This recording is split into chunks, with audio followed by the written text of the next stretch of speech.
Esta noche me acompaña Carlos Manuel Rodríguez, director de Bloomberg News en México. Carlos, bienvenido. Gracias, Juan Pablo. Empezamos agosto, ¿tendremos acuerdo por el Telecán? ¿Cómo lo ves? Lo veo igual de probable como lo veíamos hace un mes. Francamente, esto de que sí se viene, no se viene, habrá muchos acuerdos tentativos de aquí hasta que haya una firma y a eso todavía creo que le faltan meses. ¿Y cómo ves este acercamiento entre Trump y AMLO?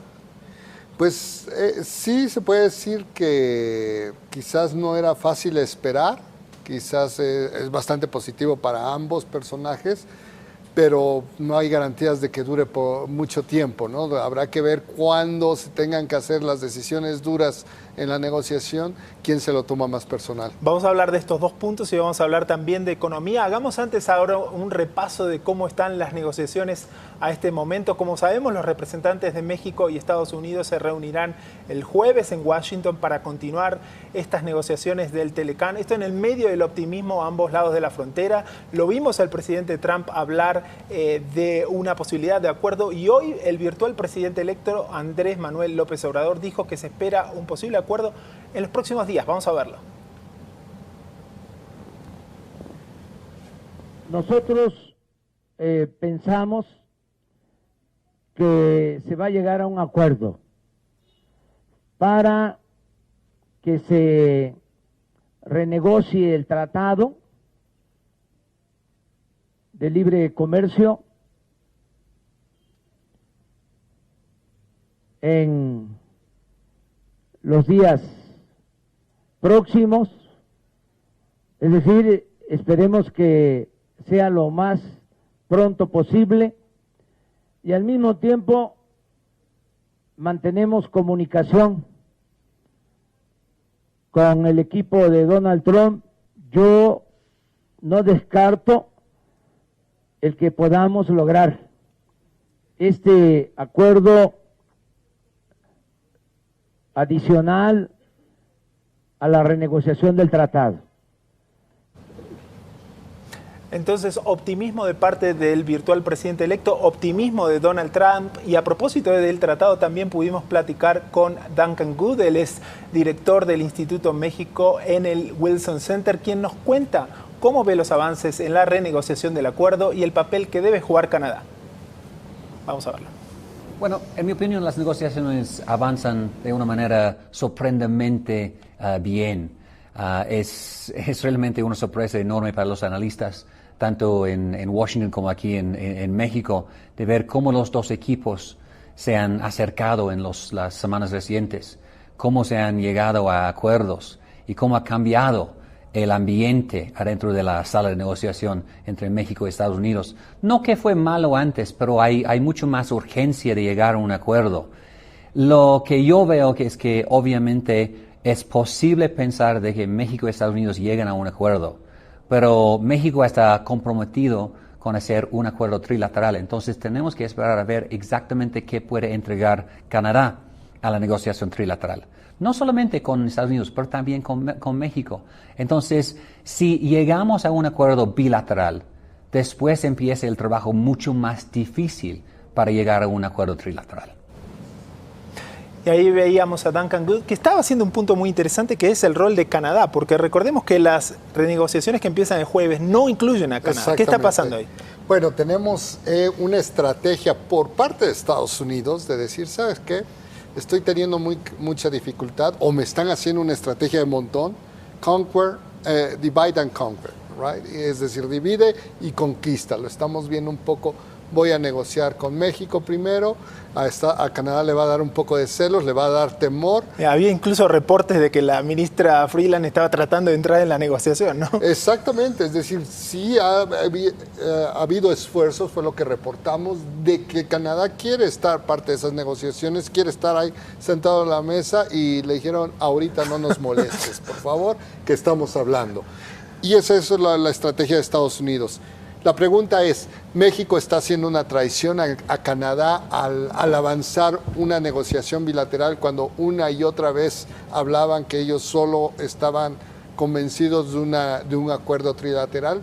Yo creo que no hay una traición, simplemente México está muy consciente que tenía menos poder de negociación que Canadá de un origen, porque México no tiene un acuerdo bilateral comercial de plan B con Estados Unidos. Exacto. Como sí lo tiene Canadá.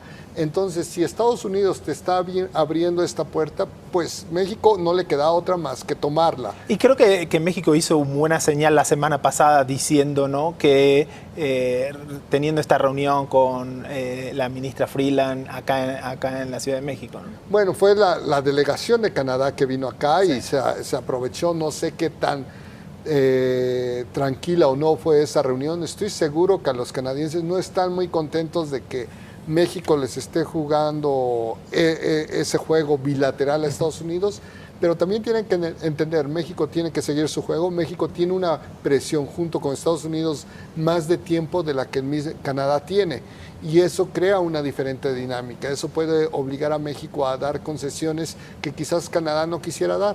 Entonces, si logra esas concesiones Estados Unidos con México, entonces la pelota pasa del lado de Canadá. Pues aceptas o te quedas sin un acuerdo trilateral. Carlos, preparé el gráfico del peso, sí, bien fuerte en las últimas semanas. ¿Por qué ya esto da por hecho que va a haber un acuerdo?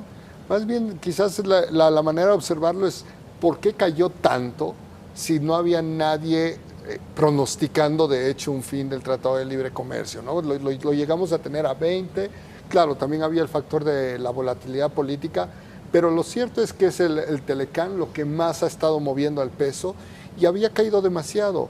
Y hoy por hoy hay el mismo acuerdo que había hace 3 años, que había hace 1 año, que había 5 años y que probablemente siga el próximo año este tipo de acuerdo. Contame un poco de las negociaciones en DC este jueves, porque se está diciendo que hay cercanía para el capítulo clave, que es el capítulo del sector automotriz entre México y Estados Unidos.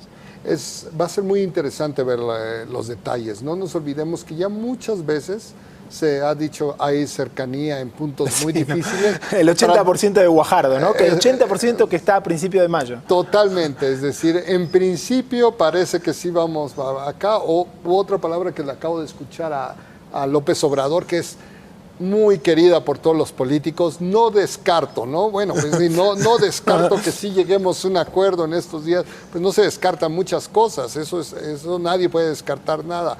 Pero lo cierto es que a medida que nos acerquemos a más detalles, es muy difícil ver cómo sobrevivan esos compromisos con el sector automotriz, esos choques de intereses de Estados Unidos, de México y sobre todo sin tener a Canadá. Cualquier acuerdo puede que después se tenga que ajustar. Sí, además está la famosa Sunset Clause, que no se sabe muy bien qué se va a hacer con eso, ¿no? Exactamente. Yo creo que México, si bien ha dicho en algún momento que habría flexibilidad para eso, flexibilidad no quiere decir que la aceptan. Flexibilidad es decir, te dejo analizarlo, ¿no? Que le pongas a cualquier cosa ese Sunset Clause, pero que realmente no se aplique si no pasa X, Y o Z. Okay. Ahora, un aspecto interesante es este acercamiento entre Trump y López Obrador que hablábamos al principio y que ha sorprendido a muchos observadores. También le preguntamos de este tema a Duncan Good y sobre esta relación y sobre todo qué puede pasar más adelante, si puede esta relación de cercanía complicarse un poco más hacia adelante cuando López Obrador tome el poder el 1 de diciembre. Lo que yo he visto es de que Andrés Manuel López Obrador ha manejado la relación bastante bien hasta el momento. El presidente Trump tomó la iniciativa con su tweet la noche de la elección.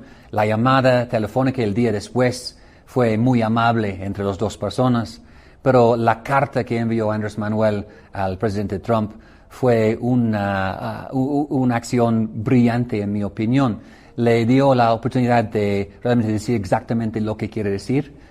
Pudo hacerlo sin interrupciones por parte del presidente, que pasa muchas veces en las llamadas telefónicas, y obviamente no se limita a las restricciones de Twitter. Entonces es una forma más antigua, más tradicional de la diplomacia internacional, pero Andrés Manuel tomó la iniciativa. Recibió como respuesta una carta del presidente Trump que dio muchos buenos deseos al presidente electo también.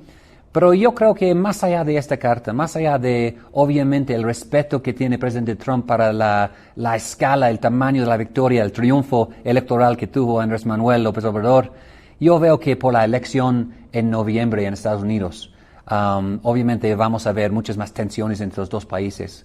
Ya estamos viendo con toda la presión sobre migración, sobre el muro, de que México se ha vuelto un blanco favorito para el presidente Trump. Hoy mismo tuiteando sobre la tasa de homicidios en México, de que es por eso que necesitamos más seguridad fronteriza. Entonces hay muchas más probabilidades de que hay tensiones, de que hay conflicto entre los dos. Yo espero de que cuando se termina el ciclo electoral en Estados Unidos, que estas tensiones se van a disminuir, y esto podría ser la oportunidad, porque Andrés Manuel López Obrador toma posesión del gobierno aquí en México el 1 de diciembre, entonces un mes casi después de las elecciones, y eso le da la oportunidad de realmente iniciar de nuevo.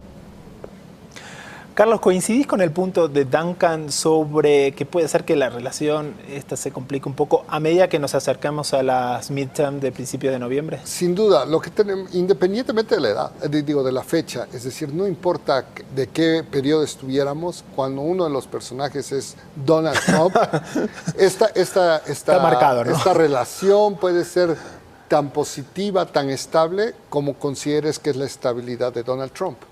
Es decir, si tú consideras que él va a estar que no va a cambiar de genio, de ánimo sobre su relación con México, entonces sí tiene un mayor futuro, independientemente de la elección. Por ahora llega creo que más de un mes sin mencionar la palabra muro, ¿no? Sí ha hablado de la frontera. No, bueno, pero el tuit que puso amenazando a los demócratas, o me dan el dinero para el muro, o ya estamos, ¿no? Cierro el gobierno. Mira, ahí lo tenemos en pantalla. No me importa cuáles sean las ramificaciones políticas, nuestras leyes de inmigración y seguridad fronteriza han sido un desastre completo y total durante décadas y no hay forma de que los demócratas permitan que se solucione sin un cierre del gobierno. ¿No? Sí. Está bastante claro. Hay una segunda parte. Sí. La seguridad fronteriza es la seguridad nacional y la seguridad nacional es la viabilidad a largo plazo de nuestro país. Un cierre de gobierno es un precio muy bajo para pagar por una América segura y próspera. Ahora, ahí está jugando política, ¿no? Sin duda, esto sí tiene que ver con noviembre y las elecciones legislativas. Sin duda alguna, sabe que esa es la fórmula que le funcionó. Sabe que los números no pintan muy bien para él. Pueden que pierdan bastante asientos en la Cámara Baja e incluso en la Cámara Alta. Y pues está jugando la misma fórmula que le funcionó. Mete esos temas candentes que dejan mal parados en ciertos distritos a los demócratas, que son migración, sobre todo, y también un poco cuestión fiscal. Ahora sí ha habido, y creo que ahí López Obrador hizo una movida muy inteligente al mencionar en la carta, en ese último, ya famoso último párrafo, que la legitimidad de su triunfo aquí en México es similar a la que tuvo Trump, o quizá en la misma línea, ¿no? ¿Crees que eso explica parte de este acercamiento? Volvemos a lo mismo, Juan Pablo, tratar de entender la mente de Trump. Parece ser que él puede sentirse conectado más con un presidente electo que llega con un respaldo tan grande y sabe que, bueno, políticamente va a tener el respaldo López Obrador para lo que se le ocurra. Entonces, si lo que le han dado sus asesores a Trump es decirle sobre López Obrador es un ocurrente, ten cuidado con las ocurrencias, él sabe lo que es un ocurrente porque él mismo lo es. Sí. Él es un populista, Donald Trump, y él sabe que de repente se tiene que casar con las ideas que prometió en campaña y sabe que entonces en un momento dado ese mismo afán lo va a tener López Obrador y más vale que naveguen en la misma dirección, en las mismas aguas, para evitar un choque que luego ninguno. Ahora parece sí, de todas formas, que es sincero la necesidad de cerrar un acuerdo por el Telecam para después llevarle a los votantes en noviembre y decir, miren, arreglé esto, sí. ¿no? Se está llevando mucha crítica a Trump por la guerra comercial que está llevando por todo el mundo. Entonces, la manera en que yo lo veo, Juan Pablo, tiene que lograr un acuerdo en alguna parte de estas guerras comerciales. No puede estar peleado con todo el mundo, con Europa, con Alemania, con China, con México y con Canadá. Puso en stand-by Europa, parece que con China es la gran guerra y entonces... Exactamente, entonces ojalá pueda tener algo con México amarrado y así ya no le pueden criticar, así puede llegar a decir, miren, todo este ánimo mío de pelear fue por el bien de ustedes porque ahora tengo un mejor acuerdo. Ahora eso, ¿la base lo va a comprar? La base, Sí, bueno, ¿sí? la base le compró muchas cosas y todavía más vagas o vacías hace 2 años. Entonces seguramente necesitan una excusa gran parte de esta base para volver a votar por él, a pesar de que no ha entregado más que los recortes de impuestos que no van a la base, que esos fueron al sector empresarial. Entonces necesitan una excusa pues para volver a votar al republicano. Sí. También es cierto que la economía está andando bien y de eso es vamos a hablar después de esta pausa. Hacemos entonces un pequeño corte y regresamos con las decisiones de la Fed para mañana y el crecimiento de Estados Unidos.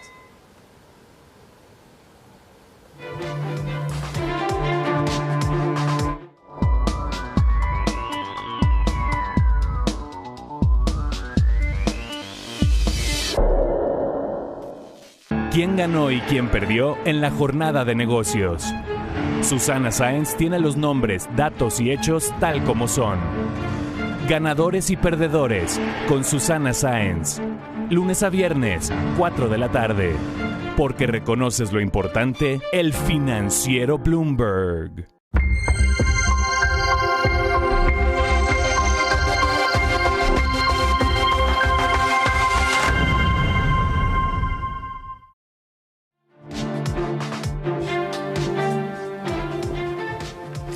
Gracias por continuar en El Mundo Según Trump. Y ahora hablamos un poco de economía porque Estados Unidos creció durante el segundo trimestre al mayor ritmo en 4 años, fortaleciendo a la política económica de la presidencia Trump. Lo hablábamos antes de ir al corte. Ahora todas las miradas están puestas sobre la Reserva Federal. Mañana probablemente decida mantener sus tasas de interés sin cambios a la expectativa de una posible subida en la reunión de septiembre. De este tema hablamos con el experto Mohamed El-Arian, que es columnista de Bloomberg Opinion, quien cree que la política monetaria de la Fed ya ha entrado en un periodo de normalización. Lo vamos a ver. But I think the U.S. on a standalone basis, has exited this new normal, is now finding a higher growth equilibrium, 2.5 to 3, a higher R squared, and the Fed can safely raise rates. Yeah. And you can have a situation where the unemployment rate stays low, but more people come into the labor force. Now that is what's coming together, and the disruption to that comes from the outside, not within the U.S. ¿Por qué es importante El-Arian? Porque él desarrolló el término New Normal, ¿no? De esas tasas de interés muy ultra bajas desde después de 2008, y lo que está diciendo es que estamos saliendo de ese periodo y estamos viendo esas tasas de interés subir. Creemos, los analistas esperan que no sea mañana esa subida de la Fed, pero ocurrirá en septiembre. Ahora, Carlos, te quería preguntar, porque parece ver esos datos de Estados Unidos creciendo bien fuerte, 4.1 en el segundo trimestre, y los datos de hoy de México muestran una economía un poco más débil. ¿Cómo se entiende eso? Pues sí, sin duda es un contraste que no se había dado con esta diferencia en mucho tiempo. Normalmente una economía pequeña tiende a crecer a tasas más altas que la economía grande.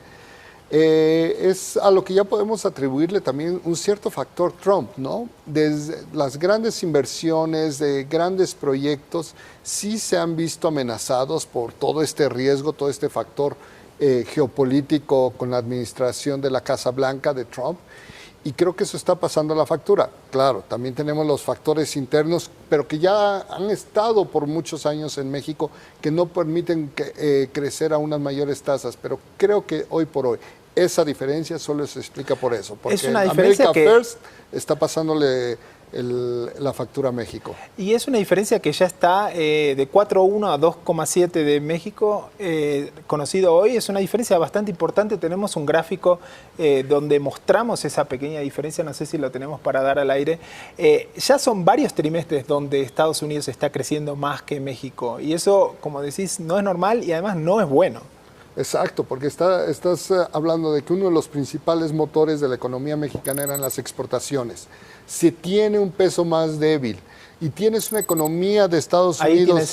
Ahí tienes el gráfico. Exacto. Entonces, normalmente México crece más, pero desde principio del 2017 la línea blanca, que es el crecimiento de Estados Unidos, está por encima. Claro, y como te decía, además tienes el factor, tienes un peso débil, tienes una mayor competitividad para estar vendiendo más a Estados Unidos. ¿Por qué no se está vendiendo más?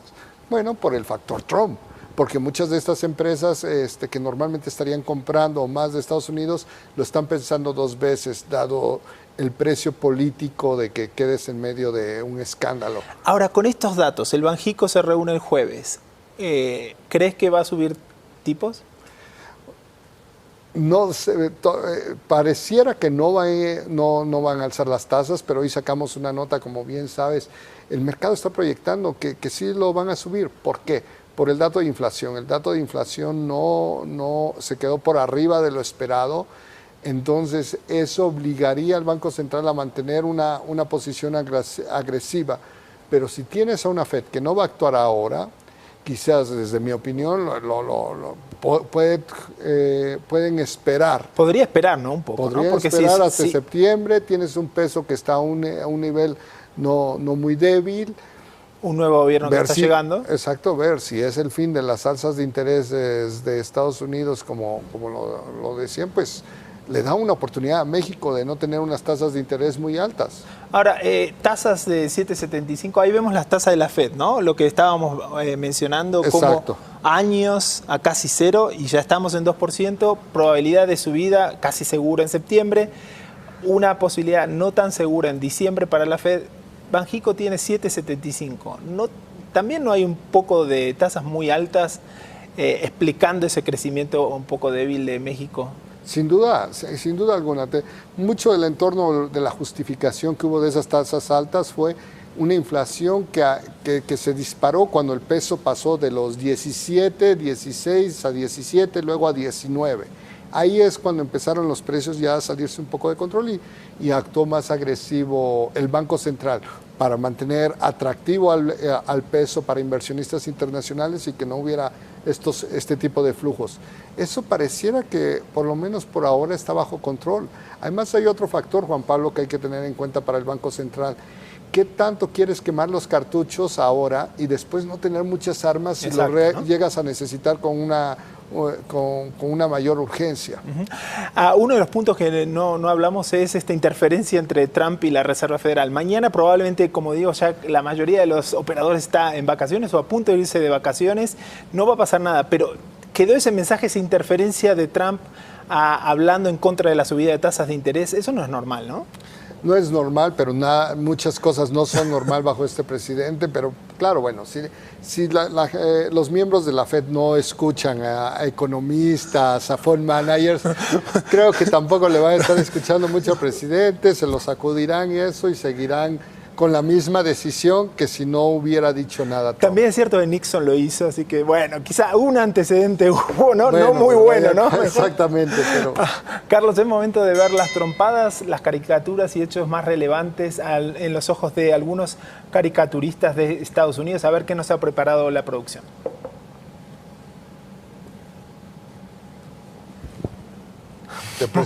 Bueno, tenemos así el Twitter, como siempre. Es un tanto irónico que toda esta popularidad de Twitter, todo este exposure que le ha dado Trump, no se está reflejando en las acciones de la empresa, ¿no? No, por lo menos esta semana, ¿no? Exacto, la empresa sigue sin reportar resultados positivos. Grandes resultados. Twitter y Rusia son los que dominan, creo que, la acción de los caricaturistas. Sin duda. Y acá tenemos sí. No hablamos del tema Mueller, pero se está calentando.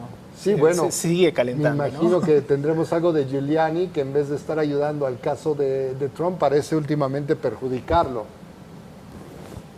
Ok. Y aquí tenemos el media spin, ¿no? Sí. Bueno. Lo que hace Trump y lo que Trump no hace, ¿no? Una gran pregunta será lo que va a pasar después de esas elecciones de noviembre, si le van mal a los congresistas, a la cadena Fox, que ya se han vuelto porristas en todas las contiendas. Hablamos mucho de Trump, pero ese mismo prejuicio en la cobertura se está dando en contiendas locales. Sí.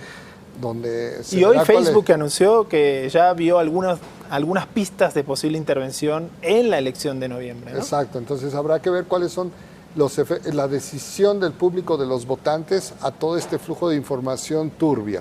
Carlos, gracias por acompañarnos. Llegamos al final de El Mundo Según Trump. Gracias por acompañarnos aquí en el Financiero Bloomberg. Los esperamos el siguiente martes en El Mundo Según Trump. Buenas noches.